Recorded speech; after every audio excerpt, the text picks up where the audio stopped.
করে তার ছবি আপনাদের সামনে তুলে ধরব। তখন এই নাট্যকর্মী সেজে যারা সিপিআইএম এর ইলেকশনের প্রচারক, তখন তারা চুপ করে থাকেন যে ওয়ার্কিং কমিটি কোনো কাজ করে না বলে একাডেমি চত্বরটা জঙ্গল হয়ে গেছে। থিয়েটারের মঞ্চের সিট থেকে শুরু করে আলো, পাখা, এসি এই সংক্রান্ত নানান ধরনের প্রবলেম, তা নিয়ে তাদের নাট্য বেদনা জেগে ওঠে না।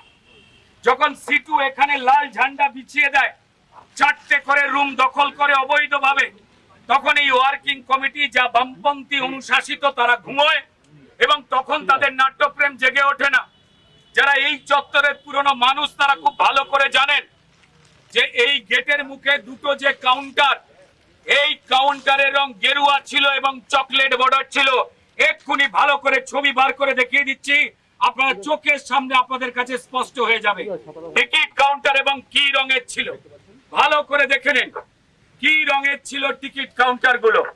এই গেটের মুখে কিছু নাট্য ব্যক্তিত্ব এবং তার সঙ্গে যারা সিপিআইএম এর রাজনৈতিক প্রচারক, তারা শুধুমাত্র নাট্যকর্মী সেজে বিভিন্ন জায়গায় ভুল তথ্য দিয়ে বেরিয়েছে। রাজ্যসভার সাংসদ, বিজেপির রাজ্য সভাপতি সৌমিক ভট্টাচার্য মহাশয়ের কাছে এরা সমস্ত ইতিহাসকে লুকিয়ে তাকে ভুল বুঝিয়ে তারা বিভিন্ন রকম বার্তা পাঠাবার চেষ্টা করেছে।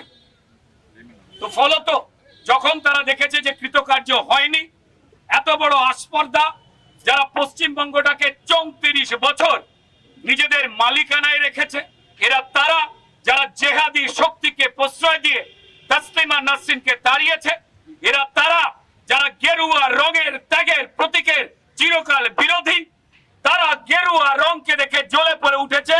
এদের উদ্দেশ্য আবার লাল রঙে ছেয়ে দেবে তারা একাডেমি অফ ফাইন আর্টস। আমরা যারা শিল্পী হিসেবে এখানে জড়ো হয়েছি তাদের একটাই কথা, সম্মানীয় বিজেপি রাজ্য সভাপতি এবং রাজ্যসভার মাননীয় সাংসদ যে কথা বলেছেন, আমরা একাডেমির মধ্যে কোন রাজনীতিকরণ আমরা চাই না, তাই জড়ো হয়েছে। এই বিল্ডিং দুটোর রং পুরনো ভাবে আপনারা দেখে নেবেন, ঠিক যেমনটা হবে মেটে গেরুয়া এবং চকলেট সেই রঙই থাকবে। এখানে সিটুর লাল ঝান্ডার সিম্বল দেওয়া কাস্তে হাতুড়ি তারার কোন স্লোগান এবং পতাকা উড়বে না। অরাজনৈতিক যদি কোনো সংগঠন তারা যদি কাজ করতে চায়, তারা এখানে যারা স্টাফ দেখতেই পাচ্ছেন, একজন রং করছেন আর একজন আমার পাশে দাঁড়িয়েই রয়েছেন, তারা স্টাফ, তারা এটা শুরু করেছিলেন সম্পূর্ণ মিথ্যাচার করে।